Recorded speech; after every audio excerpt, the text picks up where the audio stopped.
Hello everybody, and welcome to yet another review. This time around we shall be looking at the first episode of Drew Carey's green screen show. Because, well, it is part of the fandom and I think it's well worth doing a review of. First of all, let's take a look at the differences between green screen show and Whose Line, whether it's the UK or the US version. So, in green screen show there is no Ryan or Wayne in any of the episodes that had been shown.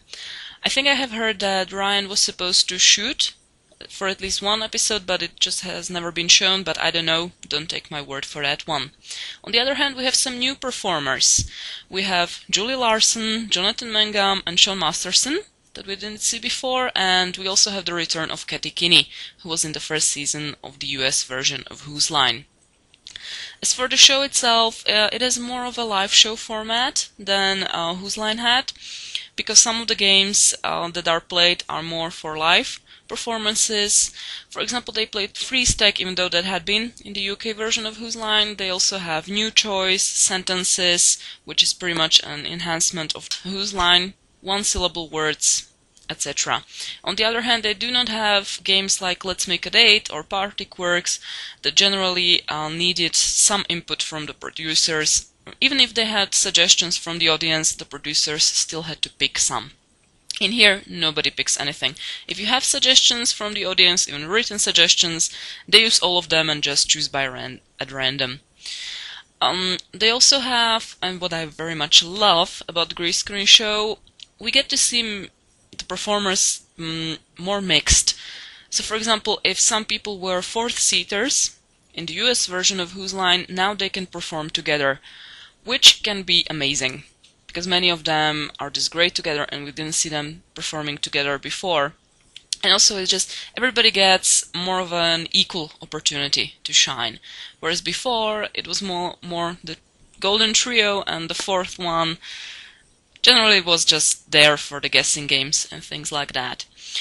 We also have no singing games in this show, so there is no Laura Hall or other musicians in here, but Drew is less of a host and more of a performer in this version.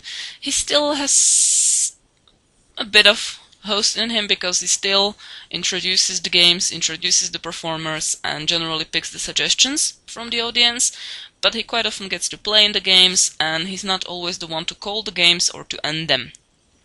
So that's the main differences. Some of them for better, some of them for worse, but, well, that's how it goes. Now, let's look at the first episode itself. As for the improvisers who were there, well, Drew Carey, of course, and then we had Brad Sherwood, Colin McRae, Jeff Davis, Greg Proops, Chip Aston, and Julie Larson. As for the games, they played 4 of them. The first one was Freeze Tag, which is a game I generally love very much because it's quick, everybody gets to play, and everybody gets to shine, and it's easy to start because all you need are 2 suggestions for positions for the 2 comedians that started, and that's it. Everything else just happens as it happens. On the other hand, there can be one disadvantage for the game, or at least a disadvantage for certain comedians, because when you're playing Freeze Tag and you end up in a very funny position, or maybe a sexual position, or a position that can be used in many scenes, it's possible that you won't really get to play the game because you will stay in that position. Nobody's going to tag you out. For example, in this version of Freeze Tag, if you notice, Greg hasn't been tagged out at all. He was in every single scene, so he didn't really get to put too many of his own suggestions. So that can be a disadvantage, can be an advantage, depends. Either way, the game was very funny, I think. The second game they played was Sentences. The theme that they got from the audience was Zeppelin. The game started out with Drew and Julie, and then more performers joined. Basically, Brett, Jeff, and Greg joined. So Sentences is pretty much the enhanced version of Whose Line. So they don't get just 4 sentences, they get many sentences from the audience written down on paper. They take a couple of them, put them in their pockets, and during the scene, whenever they feel like it, they just take the paper out and read it. Which can be very good or very bad, depending on the suggestions they get. but yeah, they just have to work with them. I think it was quite a good game.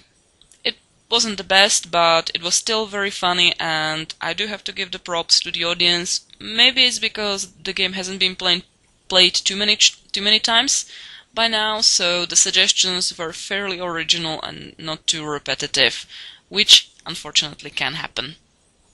The next game was New Choice, played by Brad and Colin, and Jeff was calling. The theme was How to Box. I think this was a great game because Brad and Colin work perfectly together, as they have proved many times during their live shows. Also, Jeff had quite a lot of fun torturing them, because pretty much the point of this game is to torture the two people performing, either by giving them new choice 5-6 times in a row, or giving them new choice when they are struggling with an idea. So yeah, Jeff definitely used and abused this power.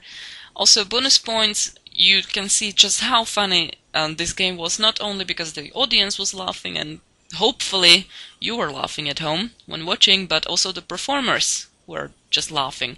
At one point during something that Brad was saying about where he puts his testicles after he removes them before a match, you could hear Greg just laughing his ass off in the background, which, well done, because it's always fun to hear him laugh.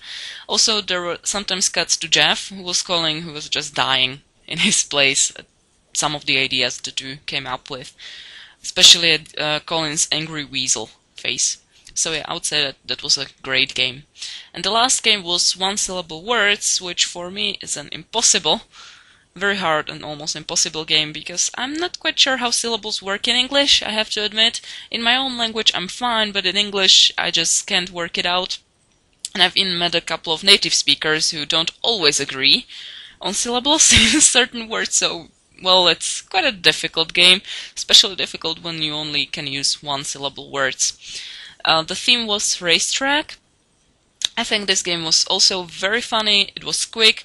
Almost everybody got to play except for, I think, Julie didn't really get to be a member of this game.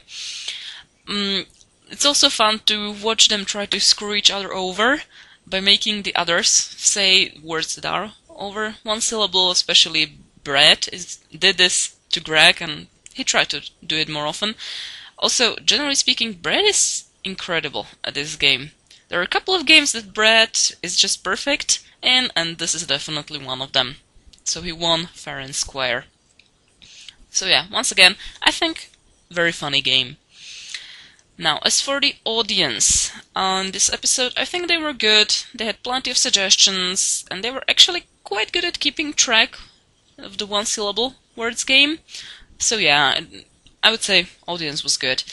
Also, one thing that I would like to talk about in every episode of Green Screen Show that I won't be talking about in any of the other shows is the animation. Because, well, Green Screen uses animation. What do you think about it? Well, some people enjoyed it, some people think it takes from the performances. That's up to you. That's not what I'm going to judge. What I'm going to judge will be the quality of the animation itself, but which is, well, very much how much I liked how things were animated or didn't like, and the other category will be the force of animation, which basically means if the animation was overpowering the performers or if it was just enhancing all the skits. So let's take a look at all the games. As for Freeze Tag, I think the animation was okay. It wasn't anything special, but it served its purpose and it was quite enhancing. As for Sentences, same thing. The animation was okay, it was enhancing, and I kind of liked the way they animated the Zeppelin.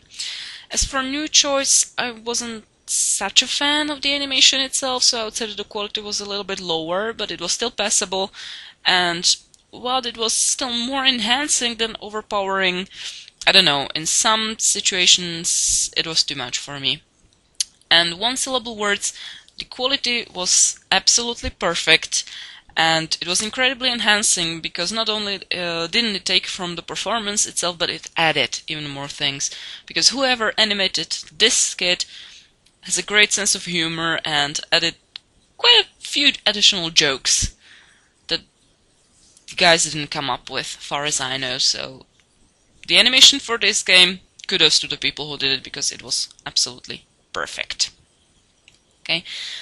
I do have to say that from what I read in the credits, I mean, I don't understand some of the things, but I think that Freestack had the smallest animation crew, so I would say that they did quite well.